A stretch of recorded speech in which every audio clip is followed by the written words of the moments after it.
रहमानिर्रहीम। अल्लाहुम्मा सल्लि अला मुहम्मदिन व आले मोहम्मद। अस्सलामु अलैकुम। कैसे हैं आप सब? उम्मीद करता हूँ सब खैरियत से होंगे। अल्लाह पाक आप सबको सलामत रखे, आमीन। जनाब, आज की डेट है 20 अप्रैल, डे है वेडनेसडे। 19 रमज़ान हो चुका है। आज की रात मौला अलैहिस्सलाम के ऊपर ज़रबत लगाई थी इब्ने मुलजम ने मस्जिद कूफ़ा के अंदर। तो शुरुआत करता हूँ सबसे पहले तारीख़ की, कायनात की बदतरीन लानतें हों इब्ने मुलजम के ऊपर, बेशुमार लानत। और जनाब अब शुरुआत करते हैं मार्केट की समरी से। ये व्यू होगा जनाब 21 अप्रैल थर्सडे के लिए। तो आपके सामने मार्केट की समरी ओपन है। इंडेक्स ने जो आज अपनी क्लोजिंग एडजस्ट की है 45,943 के पास से की है। इंडेक्स ने जो पॉइंट्स डिक्लाइन किए हैं 390 पॉइंट डिक्लाइन किए हैं, जो कि बनता है जनाब 0.84% डिक्लाइन। आज जो वॉल्यूम जनरेट हुए हैं जनाब 111.64 मिलियंस के वॉल्यूम जनरेट हुए हैं, जो कि कल की निस्बत लोअर हैं। इंडेक्स ने जो आज अपनी ओपनिंग दी थी 46,450 के पास से दी थी। अपना जो हाई पोस्ट किया है 46,586 का किया है। जो अपना लो पोस्ट किया है 45,891 का किया है। थ्रू आउट द डे जो इंडेक्स की पोजीशन रही इन अर्ली आवर्स के अंदर वोलेटाइल रही, लेकिन इन लास्ट के अंदर जो क्लोजिंग हुई है वो नेगेटिव हुई है। इंडेक्स ने जो पॉइंट्स गेन किए हैं 252 किए हैं, और जो डिक्लाइन किए हैं 442 किए हैं। कंपनीज़ की बात करें तो जनाब आपके सामने हैं 26 कंपनीज़ जो हैं वो अप रही हैं, डाउन 63 रही हैं, अनचेंज 11 कंपनीज़ रही हैं। टॉप पॉइंट कंट्रीब्यूटर्स की बात करें तो जनाब एडवांसर के अंदर नंबर 1 पे यूबीएल है, जिसने 23.8 किए हैं। उसके बाद टीआरजी ने जनाब 18.8 किए हैं। लोटकेम ने जनाब 12.8 किए हैं। ईएफयूजी ने 10.8 किए हैं। एपीसीएल ने 9 पॉइंट इंडेक्स के अंदर ऐड किए हैं। अगर डिक्लाइनर की बात करें जनाब टॉप के ऊपर एचबीएल है, जिसने -70 पॉइंट इंडेक्स में से डिक्लाइन किए हैं। उसके बाद पीपीएल ने 28 पॉइंट डिक्लाइन किए हैं। एमएलसीएफ ने 28 पॉइंट डिक्लाइन किए हैं। एमईबीएल ने 27 पॉइंट डिक्लाइन किए हैं। ओजीटीसी ने जनाब 26 पॉइंट इंडेक्स में से डिक्लाइन किए हैं। बात करते हैं आज के वॉल्यूम डे स्टॉक्स की। नंबर 1 पे जनाब आज भी सिनर्जी है, जिसने ₹6.51 के ऊपर अपनी क्लोजिंग एडजस्ट की है और पॉजिटिव रहा है 2.77%। सेकंड नंबर पे टीपीएलपी है जनाब, जिसने ₹23.44 के ऊपर अपनी क्लोजिंग एडजस्ट की है, पॉजिटिव रहा है 3.12%। थर्ड नंबर पे डबल जीएल है, जिसने ₹19.23 के ऊपर अपनी क्लोजिंग एडजस्ट की है, निगेटिव रहा है 0.67%। उसके बाद एमएलसीएफ है जनाब, जिसने ₹35.65 के ऊपर अपनी क्लोजिंग एडजस्ट की है, निगेटिव रहा है 6.09%। उसके बाद टेली है, जिसने ₹14.93 के ऊपर अपनी क्लोजिंग एडजस्ट की है, पॉजिटिव रहा है 0.88%। फाइनेंशियल रिजल्ट्स का रिव्यू कर लेते हैं। नंबर 1 पे हमारे पास जो कंपनी है वो एमसीबीएच है, जिसकी ईपीएस आई है जनाब 56 पैसा। डिविडेंड वगैरह नील है। Q3 का ये रिज़ल्ट है। उसके बाद सेकंड नंबर पे एचबीएल बैंक है, जिसकी ईपीएस आई है ₹5.65। डिविडेंड भी दिया है ₹2.25 का। Q1 का ये रिज़ल्ट है। उसके बाद यूबीएल है, जिसकी ईपीएस ₹7.78 आई है, ₹5 का डिविडेंड भी दिया है। Q1 का ये रिज़ल्ट है। उसके बाद जनाब एनआरएसएल है, जिसकी ईपीएस आई है 0.91 आई है। ठीक है जनाब, Q3 का ये रिज़ल्ट है। उसके बाद जनाब डीआईएनटी है, तो जिसकी ईपीएस ₹20.42 आई है, Q3 का ये रिज़ल्ट है। उसके बाद एफसीपीएल है, जिसकी ईपीएस 87 पैसा आई है, डिविडेंड वगैरह नील है, Q1 का ये रिज़ल्ट है। उसके बाद जनाब एचएमबी है, जिसकी ईपीएस ₹3.42 आई है, डिविडेंड वगैरह नील है। उसके बाद नंबर है जनाब एएटीएम का, तो जनाब इसकी ईपीएस 61 पैसा आई है। उसके बाद नंबर जनाब एकेबीएल का है, तो जिसकी ईपीएस ₹2.86 आई है। उसके बाद जनाब नंबर है एबीएल का, जिसकी ईपीएस ₹4.22 आई है, डिविडेंड भी दिया है ₹2 का। उसके बाद नंबर है जनाब आईबीएलएचएल का, तो जिसकी ईपीएस आई है ₹1.22, डिविडेंड वगैरह नील है। उसके बाद जनाब नंबर है RMPL का। तो जनाब इसकी EPS जो आई है 193 रुपीज़ 18 पैसा आई है और आपको डिविडेंड भी दिया है 100 रुपीज़ का। उसके बाद नंबर है MLCF का, EPS 1 रुपीज़ 8 पैसा आई है, डिविडेंड वगैरह नील है। उसके बाद नंबर है पिकेट का जनाब, जिसकी EPS आई है 8 रुपीज़ 51 पैसा और आपको डिविडेंड भी दिया है 8 रुपीज़ 50 पैसा का। उसके बाद नंबर जनाब CPHL का है, जिसकी EPS आई है 92 पैसा। तो ये थे जनाब आज के 20 अप्रैल के फाइनेंशियल रिजल्ट्स। बोर्ड मीटिंग का शेड्यूल चेक कर लेते हैं। नंबर 1 पे हमारी जो कंपनी है वो PRL है, जिसकी मीटिंग 9 AM के ऊपर कराची के अंदर है। मीटिंग का जो एजेंडा है वो क्वार्टरली अकाउंट्स है। उसके बाद सेकंड नंबर पे नेस्ले पाकिस्तान है जनाब, जिसकी मीटिंग 9 AM के ऊपर लाहौर के अंदर मीटिंग है, क्वार्टरली अकाउंट्स एजेंडा है। उसके बाद एंग्रो की मीटिंग है जनाब 9 to 30 AM के ऊपर कराची के अंदर, क्वार्टरली अकाउंट्स इसका एजेंडा है। उसके बाद PPL की मीटिंग है 10 AM के ऊपर लाहौर के अंदर, मीटिंग का एजेंडा क्वार्टरली अकाउंट्स है। उसके बाद ACPL की मीटिंग है जनाब 10 AM के ऊपर कराची के अंदर, मीटिंग का एजेंडा क्वार्टरली अकाउंट्स है। उसके बाद NRL की भी मीटिंग है जनाब 10 to 30 AM के ऊपर थ्रू वीडियो कॉन्फ्रेंस और मीटिंग का एजेंडा क्वार्टरली अकाउंट है। उसके बाद जनाब ISL की मीटिंग है 10 to 30 AM के ऊपर कराची के अंदर और मीटिंग का जो एजेंडा है वो क्वार्टरली अकाउंट्स है। उसके बाद ASTL की मीटिंग है 11 AM के ऊपर कराची के अंदर, मीटिंग का एजेंडा क्वार्टरली अकाउंट्स है। उसके बाद जनाब ओवल की मीटिंग है 11 AM के ऊपर कराची के अंदर, मीटिंग का एजेंडा क्वार्टरली अकाउंट्स है। उसके बाद ICL की मीटिंग है 11 AM के ऊपर लाहौर के अंदर, क्वार्टरली अकाउंट्स का एजेंडा है। उसके बाद केपको की मीटिंग है 11 AM के ऊपर लाहौर के अंदर, क्वार्टरली अकाउंट्स का एजेंडा है। उसके बाद जनाब MCO की मीटिंग है 11 AM के ऊपर थ्रू वीडियो कॉन्फ्रेंस और क्वार्टरली अकाउंट्स इसका एजेंडा है।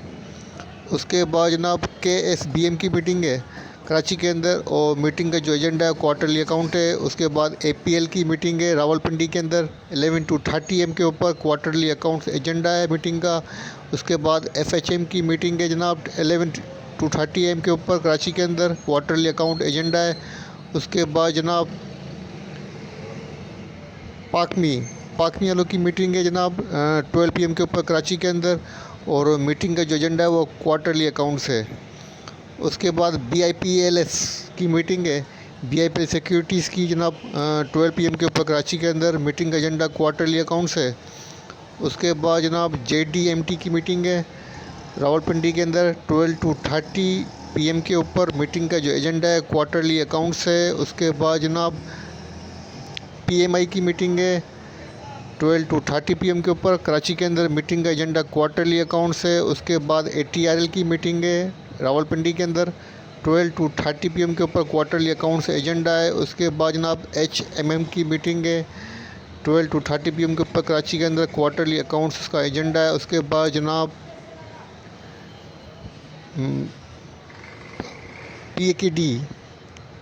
PAKDLO की मीटिंग है।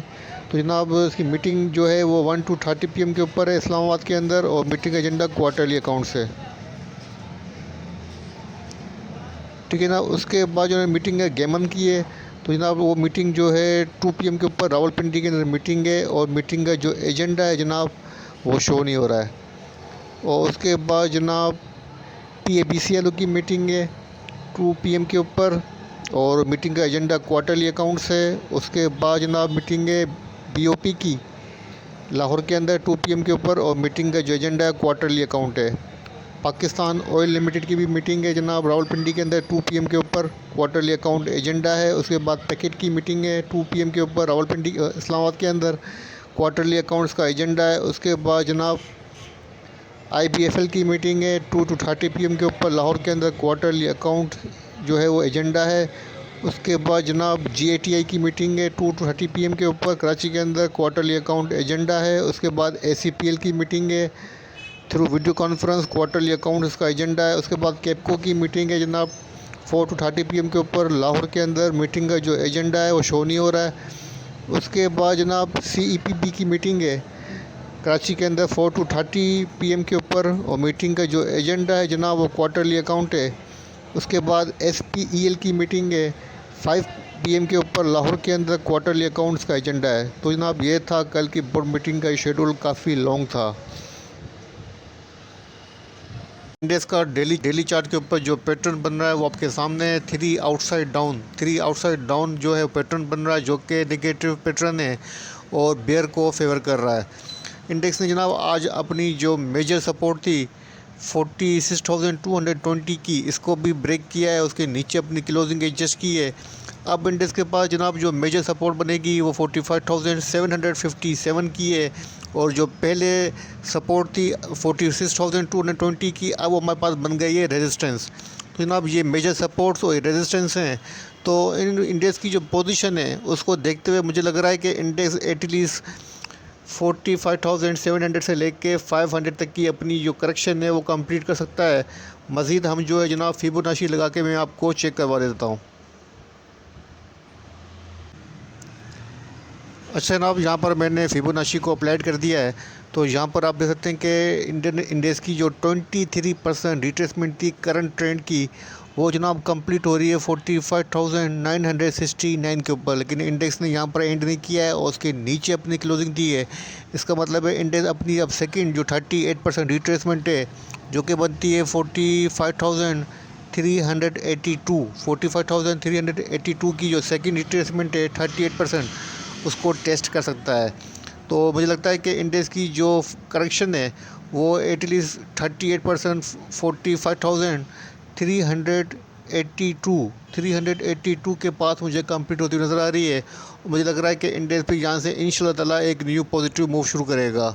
तो इंडेक्स देखते हैं 45,700 की भी सपोर्ट है और 45,000 की यहाँ पर 500 की भी सपोर्ट है। तो काफ़ी मेजर सपोर्ट्स हैं। अब फिबोनाची का जो लेवल है और जो रिट्रेसमेंट लेवल है वो भी यही कह रहा है कि 45,400 तक इंडेक्स टेस्ट कर सकता है। तो यहाँ पर काफ़ी सारे हर्डल हैं जो कि बेयर को परेशान कर सकते हैं। अब देखना ये कि बेयर इन हर्डल को ब्रेक कर पाता है या नहीं कर पाता है। मेरे हिसाब से इंडेक्स के पास 45,500 तक बस दी एंड लगता है इस बेयरिश स्पेल का, और फिर यहाँ से इंशाल्लाह ताला एक पॉजिटिव मूव मुझे नज़र आती है। ठीक है जनाब, तो ये था इंडेक्स का छोटा सा व्यू। और अब दो स्टॉक के एनालिसिस आपके साथ शेयर कर देता हूँ। फर्स्ट मैंने चूज़ किया है जनाब MFFL और सेकंड किया है जनाब WGL। तो इनके भी आपके साथ एनालिसिस शेयर कर देता हूँ। अच्छा जनाब, मिचेल फ्रूट का डेली चार्ट आपके सामने ओपन है। मिचेल फ्रूट ने अपनी जो आज क्लोजिंग एडजस्ट की है 108.37 पैसे के ऊपर अपनी क्लोजिंग एडजस्ट की है, और इसका जो ट्रेंड है जनाब वो डाउनवर्ड की तरफ है। थोड़ा सा चार्ट को मैं जूम कर देता हूँ ताकि देख सकें कौन सी कैंडलस्टिक बन रही है और क्या पोजीशन बन रही है। थोड़ा सा चार्ट को मुझे जूम करना पड़ेगा। तो जनाब यहाँ पर आप देख सकते हैं कि जो पैटर्न बन रहा है वो 3 इनसाइड अप पैटर्न बन रहा है, और आज की जो कैंडलस्टिक है जनाब वो बेरिश डोजी कैंडलस्टिक है। तो बाकी इसका मेजर ट्रेंड जनाब डाउनवर्ड की तरफ है। इसको थोड़ा सा स्ट्रॉन्ग होने के लिए एटलीस्ट 125 का ब्रेकआउट देना पड़ेगा। अगर 125 को ब्रेकआउट करके इसके अबाव अपनी क्लोजिंग एडजस्ट करेगा तो फिर कुछ इसके अंदर स्ट्रेंथ आती हुई नज़र आएगी। लेकिन जब तक 125 को सस्टेन नहीं करता है, इसके अबाव नहीं आता है, अंडर प्रेशर रहेगा। तो मैं आपको इसके अंदर फ्रेश बाइंग से अवॉइड करने को कहूँगा कि फ़िलहाल आप इसके अंदर फ्रेश बाइंग ना करें जब तक एटलीस्ट 125 को सस्टेन नहीं करता है। बाकी इसका जो मेजर ट्रेंड है वो डाउनवर्ड की तरफ है। ठीक है जनाब, तो ये हो गया आपका मिचेल फ्रूट, और सेकंड जो चूज़ किया है WGL है। तो WGL को चेक कर लेते हैं। अच्छा जनाब, हमारा सेकंड स्टॉक है गनी ग्लोबल। तो आपके सामने उसका डेली चार्ट ओपन है। गनी ग्लोबल ने अपनी क्लोजिंग एडजस्ट की है 19 रुपीज़ 23 पैसा के ऊपर अपनी क्लोजिंग एडजस्ट की है, और जो कैंडलस्टिक बन रही है बेरिश डोजी कैंडलस्टिक बन रही है।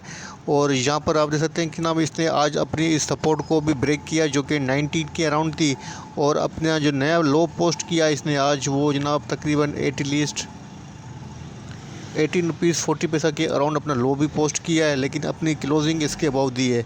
तो कैंडलस्टिक की जो साइकोलॉजी है वो इस बात को इंडिकेट कर रही है कि नीचे की साइड इसको पुश करके ऊपर की साइड पे जो है वो पंप किया गया है, मतलब नीचे की साइड इसके अंदर बाइंग देखी गई है, जिसकी वजह से इसकी पोजीशन थोड़ी सी बेहतर हुई है और नीचे की साइड से पंप करके ऊपर की साइड गया है। तो जनाब पोजीशन को देखते हुए मैं ये सजेस्ट करूँगा कि अगर आपने बाइंग किया हुआ है तो अपनी पोजीशन होल्ड कर सकते हैं। एटलीस्ट इसके पास जो फर्स्ट रेजिस्टेंस बनती है ना वो यहाँ बनती है।